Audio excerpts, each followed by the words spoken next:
So first off, I had a little one-question poll.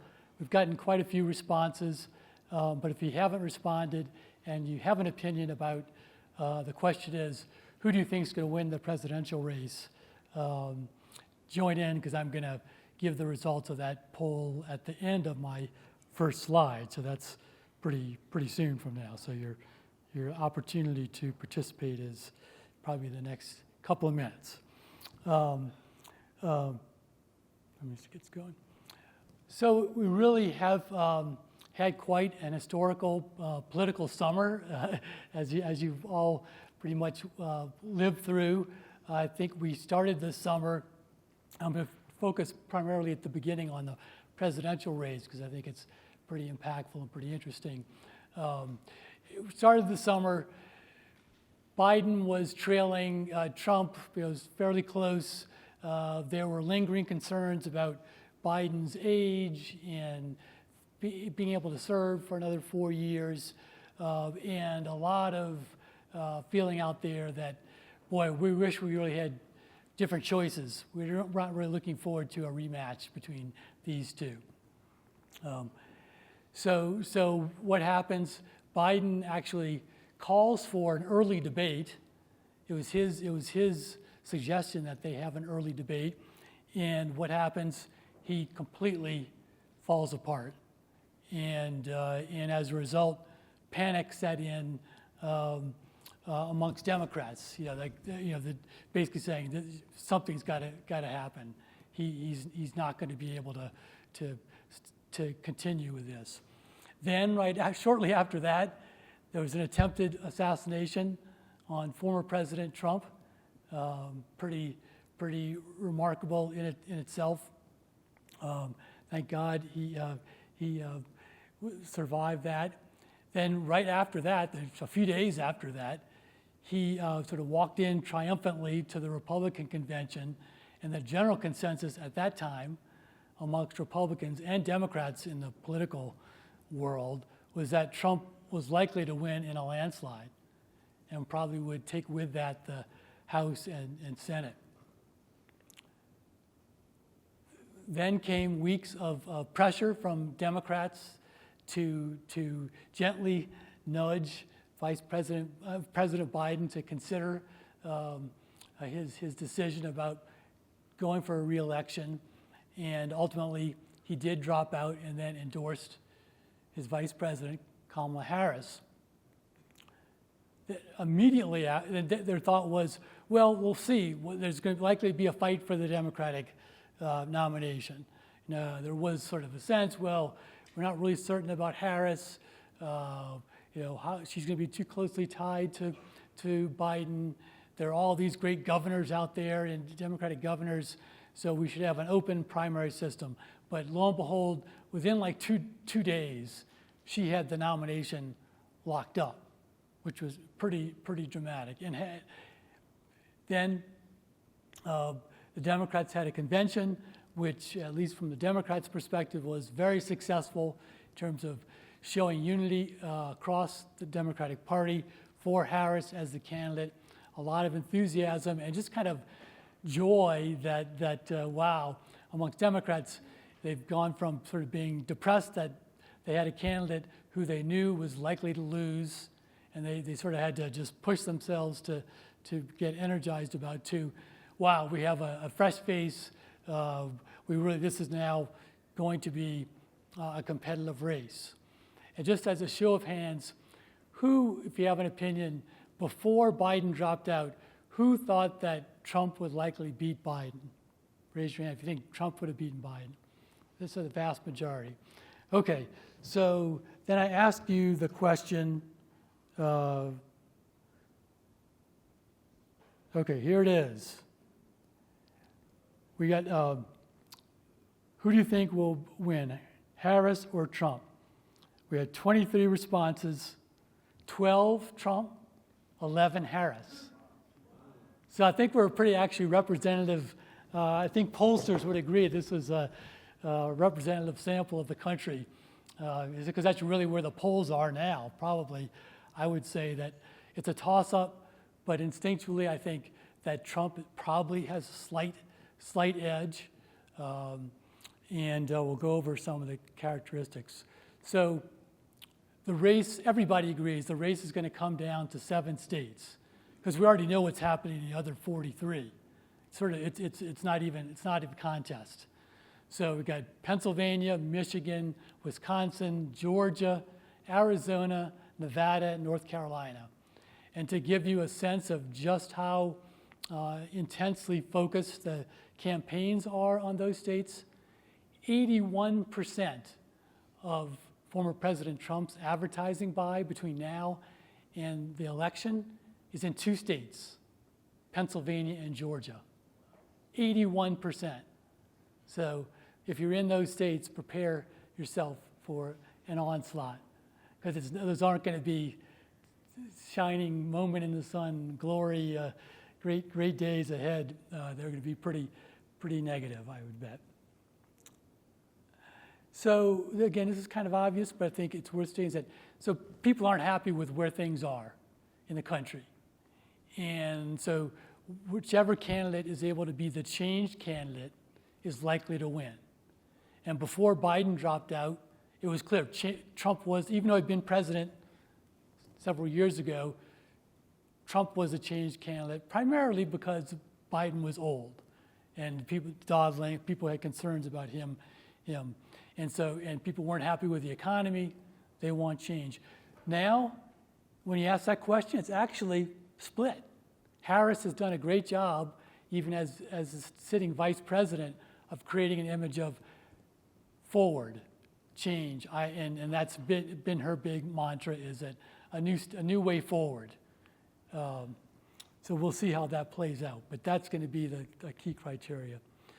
Prices, immigration, abortion. Those are the 3 key issues. And I'll talk a little bit more about those. Another key factor, who can get their base to turn out, particularly in those 7 states. And I'll talk a little bit more about that. Right now, Trump had the energy. Right now, I think Harris has a little bit more energy and enthusiasm, partly because the Democrats were so pent up and sort of like you're down, you're beaten down. All of a sudden, something comes on, you have hope again. Whoa! We might do something. I want to be a part of it. The debate next Tuesday night could be decisive. It's probably be the most influential debate after the last one. Certainly led to Biden's withdrawal, but yeah. So don't be betting your kids' college fund on the outcome, is what I would say. But just stepping back to my first slide is really for those of you who are old enough. This summer in politics has probably been the most dramatic of national politics in 50 years since Watergate and led to the resignation of President Richard Nixon. It's really been traumatic, and a lot of people are on vacation. People didn't really focus on it because they had a lot of things going on with their summer. But pretty dang remarkable turn of events. Just a quick review by the numbers. I always like to look behind the numbers. So here's something to think about. 39%, 7%. What that says is that amongst those 7 states, suburban women in those 7 states, for them, 39% of them, abortion is the motivating factor on how they're going to vote in the election. And that compares to 7% for the economy. So in those swing states, among suburban women who are likely to be deciders in who wins, abortion is a huge driver, primarily helping Harris. It should be minus 1%. So the other thing to look at, pretty dramatic, the difference among the sexes, right? Men went for Trump by just 1% against Biden in 2020. Trump lost. Against Hillary Clinton, he won men by 11%. And just to give you a little sense about how real and even more that break between men and women are, there's a poll out today, which is by a reputable group, and it found that amongst suburban voters, Harris was ahead 48-77. However, Trump was leading amongst suburban men 56-38. 56-38. Harris was winning amongst women 57-40. Talk about a divide in our country. It's men and women. It's the biggest divide politically. Another critical factor, particularly in these 7 states, is college towns. College towns. Kids, if your kid's in college today, they could be the difference between who's the next president. 42% turnout in 2016, when Trump first beat Hillary Clinton, was 42% amongst youth. In 2020, when Biden won, 52%. So the extent to which Harris can get close to that 52% turnout amongst youth, that'll be, when you look back at the results the next day or a few days after, that'll be another determining factor. What percentage of youth vote? There's some sense that youth were not excited about Biden. There's also a big group amongst young people who are concerned about the war in the Middle East. And so what's the impact of that going to be on youth turnout? But another key thing to watch. 56%, 61%. Black turnout will be key, particularly in those states. Detroit, Philadelphia, Milwaukee. Key urban black turnout will be decisive. When Obama ran in 2008, it was 61%. In 2016, when Trump beat Hillary Clinton, it was 56%. Will Harris, as the second major African-American candidate for president, be able to match come close to those Obama numbers? If she does, her odds are increased. Here's another really interesting factor too.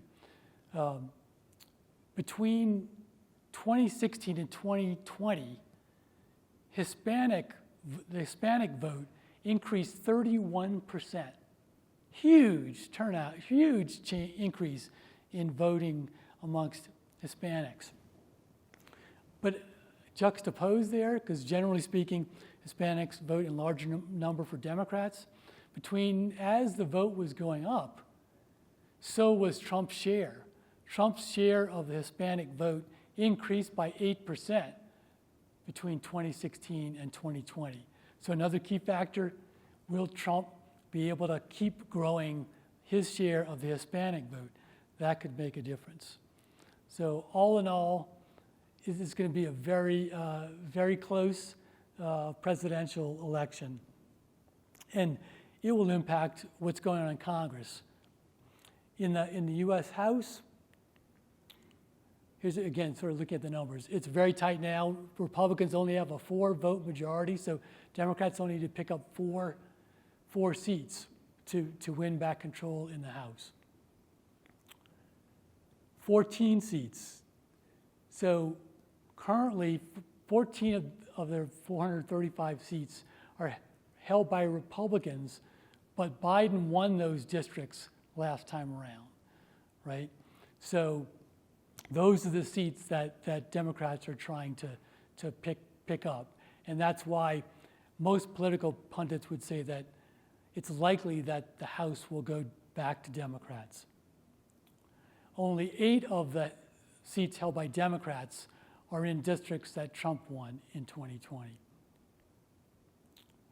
Another close thing that's leading people to think that Democrats will win the House back, even if Trump wins the presidential, and that is that 10 of those GOP-held seats are in heavily blue states. And because Democratic enthusiasm is increased now with Harris, we're expecting bigger Democratic turnout in those blue states, even though they're not going to be, so California, Oregon, New York, even though we know they're going to go Democrat in the presidential, they're likely to have bigger turnout because Democrats are enthusiastic. And what's likely to happen as a result, they're going to carry those more Democrats into the House. Just to give you the flip side, only 2 Democrats are in states that are likely to be heavily blue Trump states in the election. So if Harris wins, very likely the House will flip Democratic. Even if Trump wins, the odds are it still will be a Democratic House.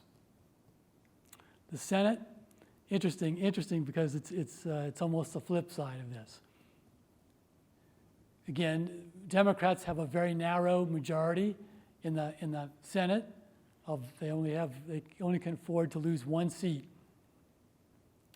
They have, but at the same time, of the 34 Senate seats that are up, 23 are Democrats. Democrats are defending by far the majority of seats.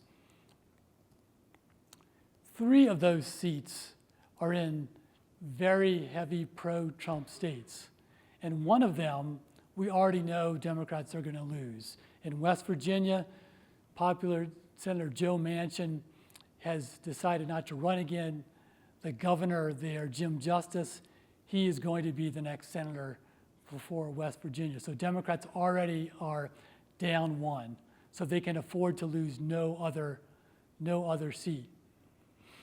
In Ohio and in Montana, the Democrats are trying to hold on, even though Trump will win those states by probably 10% or more. Most people would say that it's very likely that Democrats will lose the Montana seat. I saw a poll just today that has John Tester down by 6 points. He still might come back and pull that out, but that will be a surprise. Democrats have said that they have some hope of picking up Florida and Texas. If Democrats win those states, it'll be a landslide election. I think that's pretty unlikely. So if Trump wins, the Democrats will the Republicans will pretty much definitely control the Senate. And even if Harris wins, Democrats are still likely to lose the Senate. Okay, so let's just play this out more for the supplement industry. So if Trump wins, he's likely to have a majority in the Senate, which means that will help him in getting his nominations approved by a majority and getting judicial nominations approved. But it's still not going to be enough unless we get to a different scenario, which I'll talk about at the end, to get stuff done that can be filibustered by the Democrats. Another big factor is his partnership with Robert F. Kennedy Jr., right? So Trump has said he's going to involve Robert F. Kennedy heavily in who gets what positions in a Trump administration. Will that mean that there's somebody who has Kennedy's views on, say, vaccinations or other things like that gets the FDA commissioner job or the HHS secretary job? We do know that the government and the executive branch is going to look dramatically different than it does today under the Biden administration if Trump wins.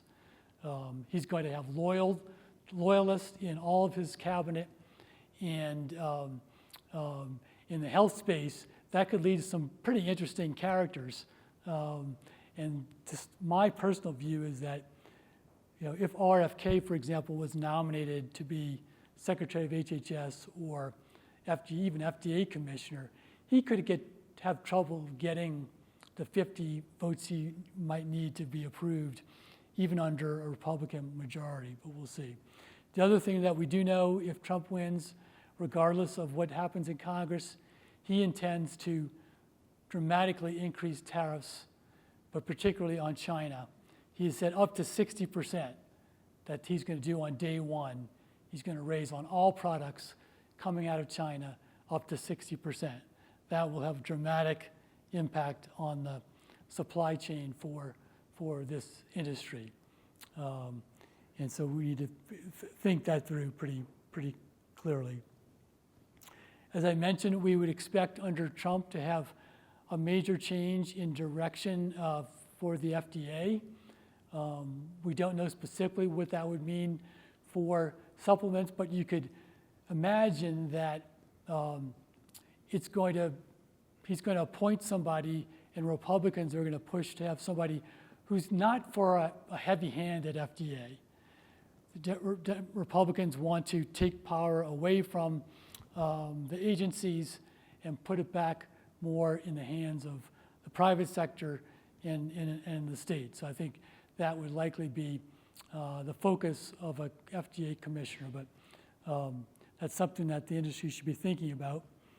In terms of changes to DSHEA, that what might be possible will again be influenced by to what extent there's one-party control in Congress and in the presidency. If we have mixed control, that would mean that we really have to have a compromise between Congress and the administration, and between the House and the Senate.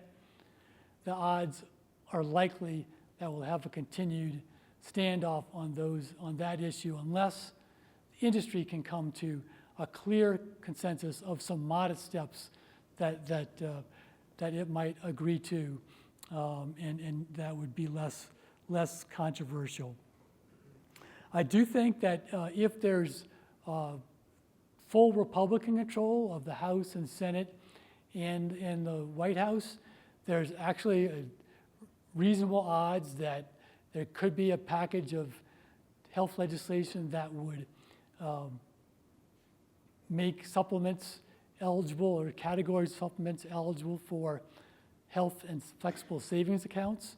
So that's something to watch. That also could be done simply by executive action at the Treasury. Some of you may know this, but it's quickly that it's not in law that supplements can't be included in food stamps, the SNAP program, or spending accounts. It's regulatory interpretation. By one, the Department of Agriculture says that supplements aren't food, so they can't be included in the SNAP program. The Treasury Department says that supplements are food and therefore can't be included in health savings accounts. So see if we can make progress there. But also expect lots of executive action by President Trump, particularly if he doesn't have full control in Congress. If Kamala Harris wins, as I said, odds still favor GOP taking over the Senate. That means she's going to have difficulty getting even her cabinet appointed, and she's going to have to basically negotiate with Republicans in the Senate to get her cabinet approved. Also, judicial nominations will be impacted, but she'll have a House that likely will be supportive of her, and she'll be focusing her activity to try to get the House to get the Senate to go along with her agenda. If, as I said, she'll also take executive action on a lot of things if she doesn't have full control. For her, DSHEA changes. I'd say, you know what, to be honest with you, the outlook for DSHEA changes isn't that much different between a Trump administration and a Harris administration, in my opinion. It's more influenced by what the makeup of Congress is and how organized industry is, and together industry is in being for a specific set of changes. HSA, FSA, that's not going to go under a Harris administration. Democrats tend to see HSAs, FSAs as tilting more towards wealthier individuals. They want to put any new resources into healthcare, into broader-based health programs. It could be, if they're split in Congress, that Democrats get something they want, like something on Medicaid. Republicans, if they were to push for HSAs, there could be a compromise there.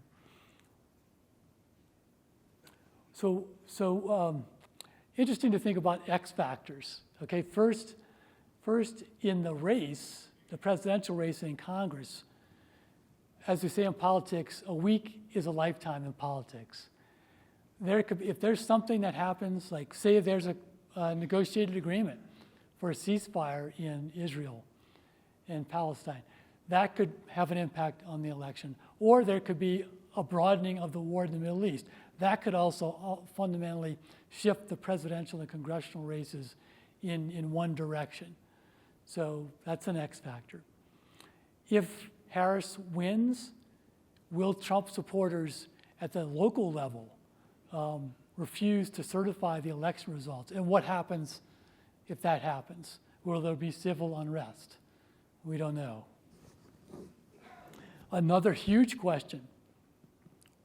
So the filibuster, right? That requires 60 votes in the Senate to get anything done, basically.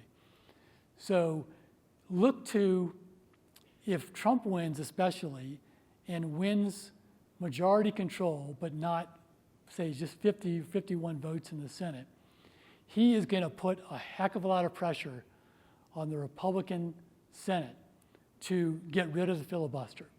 And he's going to use aggressive tactics at the grassroots level to build pressure on Senate Republicans to get rid of the filibuster. If he's successful and the Republicans do end the filibuster, that could be completely change the outlook on what potentially happens, particularly if the House is also controlled by Republicans. Because if one party controls the president, the House, and the Senate without a filibuster, there could be dramatic legislation passed, and quickly, very quickly. So watch out for that. That's a huge X factor that isn't talked about, but believe me, will become more talked about. For us, we talked a little bit about this morning, the Chevron decision, right? How that plays out and impacts. I think we already know that it's going to influence FDA, whether it's a Democratic or Republican administration. It's going to make FDA less likely. It's going to make them more hesitant, even under a Harris administration, and the FTC. It's going to make them more hesitant to take action. They're going to want to know that they're going to be able to defend it in the court, any kind of enforcement action. Next, impact of rising tensions. If Trump raises tariffs 60% on China, they're going to retaliate. How is that going to escalate? How is that going to impact, as Lauren said, will China start withholding supply of key ingredients, dietary ingredients in coming to the U.S.? How will that play out? Another factor beyond the election that's going to continue to grow in influence on society is that the Supreme Court, that new conservative majority on the Supreme Court, they're going to keep making big decisions, whether it's Trump or Harris. So expect some more bombshell decisions in the direction of dismantling federal government influence and sending more things into the courts and into the states. So for our industry, I think that is definitely a trend to be looking for, regardless of the outcome of the elections. More things are going to go play out in the courts, more things are going to play out in the states. That's more difficult, right? That has you playing whack-a-mole in the states and in the courts. I wouldn't be surprised. It would take a while, but maybe if we do get DeShay 2.0, or whatever you want to call it, it could be the result of years of, oh my God, we've got 50 states doing 50 different things. We've got everything tied up in the courts. The FDA can't do any enforcement against these bad actors. It's bringing down the good actors. We've got to all unify and come together on some federal set of changes to DeShay. To me, if I was going to do my crystal ball, that's probably the longer-term driver of real changes to DeShay than anything else. And with that, I'll stop and see if anybody has any questions.